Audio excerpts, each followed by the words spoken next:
Okay, enough on personal development. Let's cover now setting goals. Let me show you something that turned me every way but loose. I've never been the same since I found out about it. Learning how to set goals.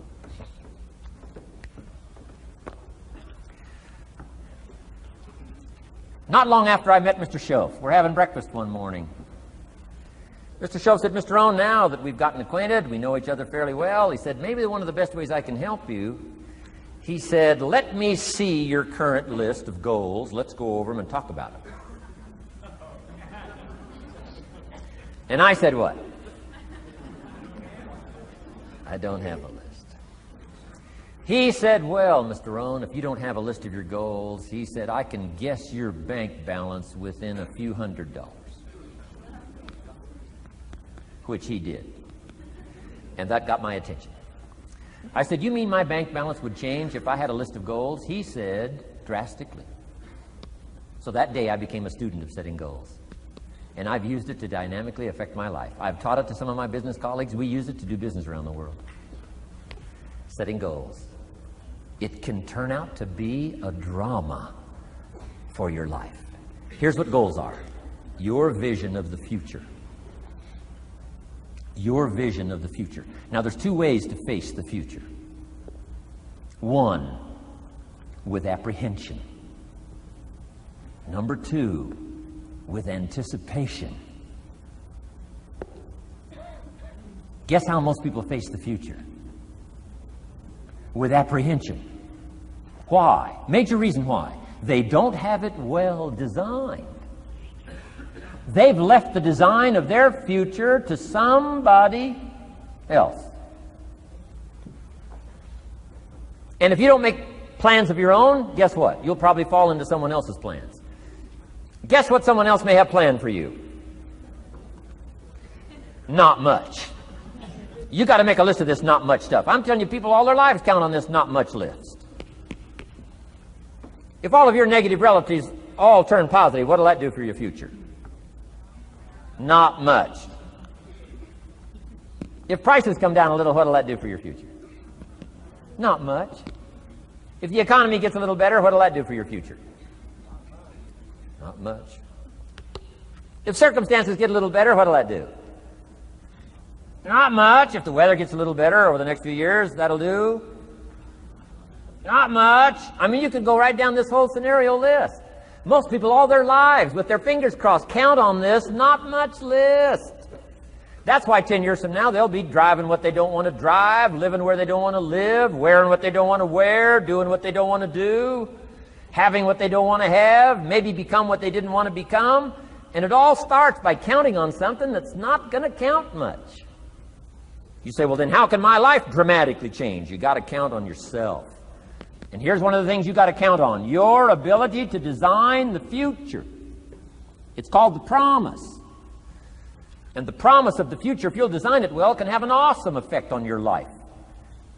But if you face the future with apprehension, you'll take hesitant steps all day, uncertain steps all day. And if you take uncertain steps all day for 6 years, you can imagine how empty your life can be.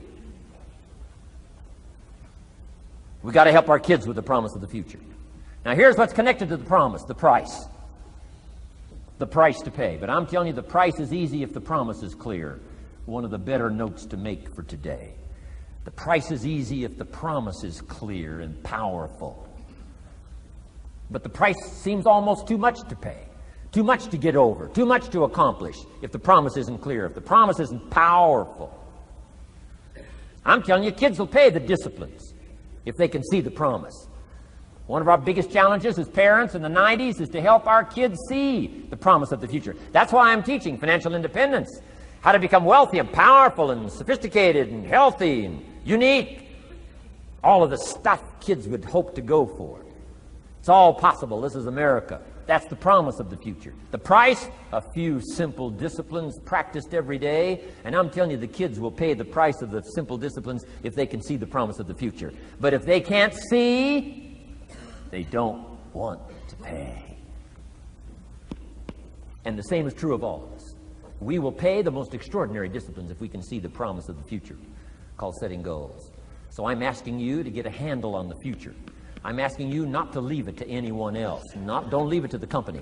Company's got their own goals. I'm asking you to set your own goals, your personal goals. Income goals and financial goals and health goals and spiritual goals and where do you want to go and what do you want to do and what do you want to see and what do you want to be. That's it. Promise of the future. Design your own future. It's within your hands and your capacity to do so. Here's how simple now goal setting is. It's not mysterious. You don't have to anchor, you don't have to focus, you don't have to visualize. None of that stuff. Here's how simple goal setting is. Changed my life. Decide what you want and write it down. I mean, that's how profound this stuff is. Decide what you want and write it down. Make a list. Where do you want to go? What do you want to do? What do you want to see? What do you want to be? What do you want to have? What do you want to share? What projects would you like to support? What would you like to be known for? What skills would you like to learn? Some extraordinary things you'd like to do, ordinary things you'd like to do, right? Silly little things you'd like to do, very important things you'd like to do. Decide on all that stuff and write it down, write it down, write it down. That's how simple this stuff is.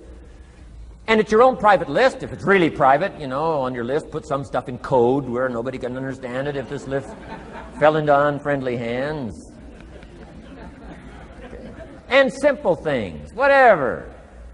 Foolish things, doesn't matter. It's your list. I had a little revenge on my first list. Budget finance, who used to harass me. I got 2 or 3 payments behind. This one guy called incessantly. Said, we're going to come get your car, drag it rear end up down the street in front of your neighbors. Put me down something fierce. When I met Shof, got my life straightened out, one of the first things on one of my lists was budget finance. And when I finally got the money, I needed a little drama in my life. Finally got the money to pay him off. I put it in small bills in a big briefcase. Walked into the budget finance office on Wilshire Boulevard in Los Angeles. The guy who harassed me so often, his desk was about 3 back. I opened the door, walked in, right up to his desk, stood right in front of him, never said a word. He said, well, what are you doing here? Didn't say a word. I opened up this briefcase, dumped this pile of money all over his desk. I said, count it. It's all there. I'll never be back. Turned around, walked out, slammed the door. Now that might not be noble, but you got to try it at least one time. Pay off with a little drama.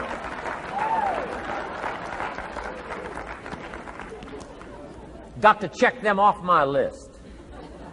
Keep your list with you. I keep my list in my journal so that I can go back 5 years ago. Here was my list. And I'm a little embarrassed. Here's what I thought was so important now.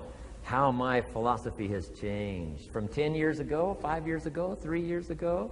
Here's my old list. Here's my new list. Here's what's valuable to me now. Here's what I want my life to be now. Here's where I want to go, what I want to do, what I want to see. Keep your lists of goals so that it shows your growth, shows your ability to change and grow. Your philosophy grows and expands what's valuable. Setting goals. It doesn't matter how small, foolish it is. Put it on your list. My Japanese friend, Toro Ikeda, put on his first list, a Caucasian gardener. He wanted. Thought that was good.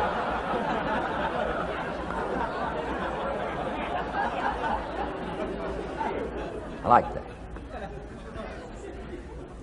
Have you got this profound thing now on setting goals? Here's how profound it is. Decide what you want and write it down. Get together with your wife, decide. Get together with your kids, decide. Get together with your business colleagues, decide. Write it down. Make a list. Okay, that's how easy it is. Now let me give you one more scenario on setting goals. When I started making my first list, Mr. Shof said, Mr. Rohn, looks like we're going to be together for a while. He said, I've got a suggestion for you. He said, I think one of the first goals you ought to set, you're a 25-year-old American male. Sure, you've made some mistakes, but now you're on the road to better things. You got a family, worth it. Reasons makes the difference. And he said, you've got every reason to do this. He said, why don't you, among all the goals you're going to set, said, why don't you set a goal to become a millionaire? A millionaire. This is America. All the possibilities are available. Why don't you set a goal to become a millionaire? He said, it's got a nice ring to it. Millionaire. Enough zeros to impress your accountant? Millionaire. And he said, here's why. Now I thought, the man doesn't need to teach me why. I'm thinking, wouldn't it be great to have $1 million? He said, no, that's not it. Here's why. And I had one of the greatest lessons I ever learned, and I'm about to share it with you. This will be worth the price of being here today if you can capture what I'm about to share with you. Babysitter fees, whatever else you paid. Some of you missed some sales today to be here, so this is a costly day for you. But what I'm about to share with you changed my whole life. Here's what Mr. Shoaff said. Set a goal to become a millionaire. And he said, here's why. For what it will make of you to achieve it. And I got one of the greatest classes in one sentence I've ever received in my life. Set a goal that'll make you stretch that far. For what it will make of you to achieve it. What a brand new reason for setting goals. What an all-encompassing challenge to have a better vision of the future. What for? To see what it will make of you to achieve it. And here's why. The greatest value in life is not what you get. The greatest value in life is what you become. Major question to ask on the job is not, what am I getting here? That's not the major question. The major question to ask is, what am I becoming here? It's not what you get that makes you valuable. It's what you become that makes you valuable. So Shoaff said, set a goal to become a millionaire. For what it will make of you to achieve it. Then he said, when you finally have become a millionaire, now, he said, what's important is not the money. I thought, wow, I've got some more to learn. He said, no, Mr. Rohn, I'm telling you honestly, you could just give the money away. Now, I did better than that, right? I told you. I lost it all. I'm rich by the time I'm 31. I'm a millionaire. I'm broke by the time I'm 33. So I didn't have to give it all away. I lost it all. Foolish mistakes I made. I'm a farm boy from Idaho. That early money drove me bonkers. I used to say, how many colors does it come in? I'll buy them all. I went crazy over that first money. I just went crazy. And then I made that one foolish mistake, right? Continuing guarantee. I mean, I'm so naive off the farm. I don't know what continuing means. And a few other mistakes. And by the time I'm 33, I'm broke. Now, I've made and lost millions since then. But what an experience that was. And I'm telling you, the man was right. When I finally was broke at age 33, guess what I discovered? My money did not mean that much. It represented only a fraction of all my assets. Shoaff said, once you become a millionaire, Mr. Rohn, you can give all the money away. Because he says, what's important is not the money. What's important is the person you've become. Now, let me give you the key phrase on setting goals. Set the kind of goals that will make something of you to achieve them. Set the kind of goals that will make something of you to achieve them.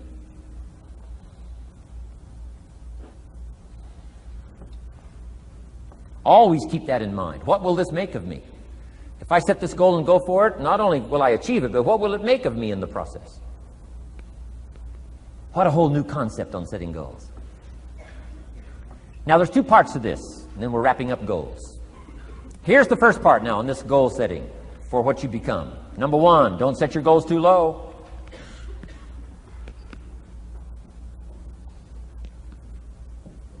Interesting, we teach in leadership. You'll find it on the cassettes. Don't join an easy crowd. You won't grow. Go where the expectations are high. Go where the demands are high. Go where the pressure's on to perform, to grow, to change, to develop, to read, to study, to develop skills. I belong to a small group. We do business around the world. You cannot believe the expectations at that level. What we expect of each other in terms of excellence. Far beyond average. Why? So that we can each grow, so that we can receive from the group, we can contribute to the group. Something unprecedented. It's called living at the summit. Go where the demands are high. Go where the expectations are strong, so that it'll provoke you, push you, urgently insist that you not remain the same for the next couple of years, the next 5 years, that you'll grow and change. So don't set your goals too low. The guy says, well, I don't need much. Well, then you don't need to become much.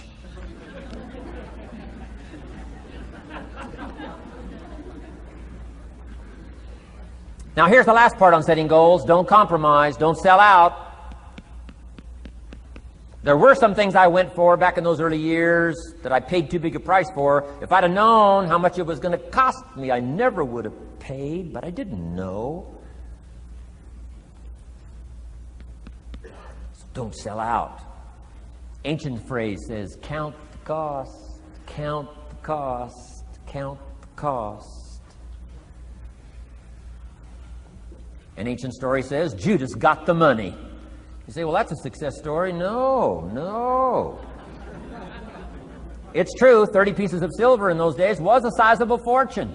You say, well, if a guy's got a fortune, right, that's a success story. No, you don't understand. His name was Judas. Doesn't that ring a bell? Judas. You say, oh, yes, Judas, the traitor. That's right, the traitor got the money. Doesn't that change the story? And the answer is, of course, it changes the story.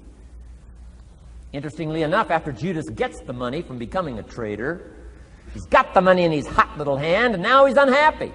Somebody says, well, if you had a fortune, how could you be unhappy? Well, he wasn't unhappy with the money.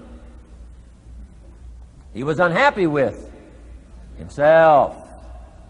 Key phrase, the greatest source of unhappiness is self-unhappiness. The greatest source of unhappiness doesn't come from outside. The greatest source of unhappiness comes from inside. And here's where the erosion starts, doing a little less than you could. That's where the beginning little infection of unhappiness starts, doing a little less than you can, not feeling that good about yourself. So don't let that happen. Judas is unhappy. He says, what'll I do? He says, oh, I'll just take the money back. Walked in where he got the money and said, here, take this money, I'm unhappy. They said, heck with you, Judas. We got what we wanted. You got what you wanted. Out. They threw him out with his money. Judas says, well, what'll I do now? He says, oh, clever. Should have thought of this first. I'll just throw the money away. And he proceeded to throw his fortune away. Why would he throw his fortune away? He was so unhappy with himself.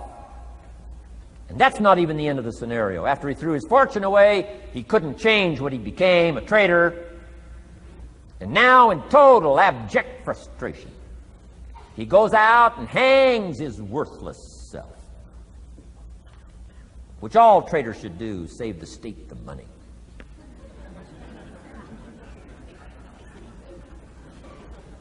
Why such a tragic end? Because he was so unhappy with himself. He sold out. He paid too big a price. Ancient script sums it all up and said, what if you gained the whole world and it cost you your soul? Too big a price to pay if you got the whole world. Don't sell out. Don't compromise your values. Don't compromise your virtues. Don't compromise your philosophy. Key. Here's the key word, beware. If Judas could speak back, he'd probably say beware. Two good words from ancient script. One, behold, the positive word.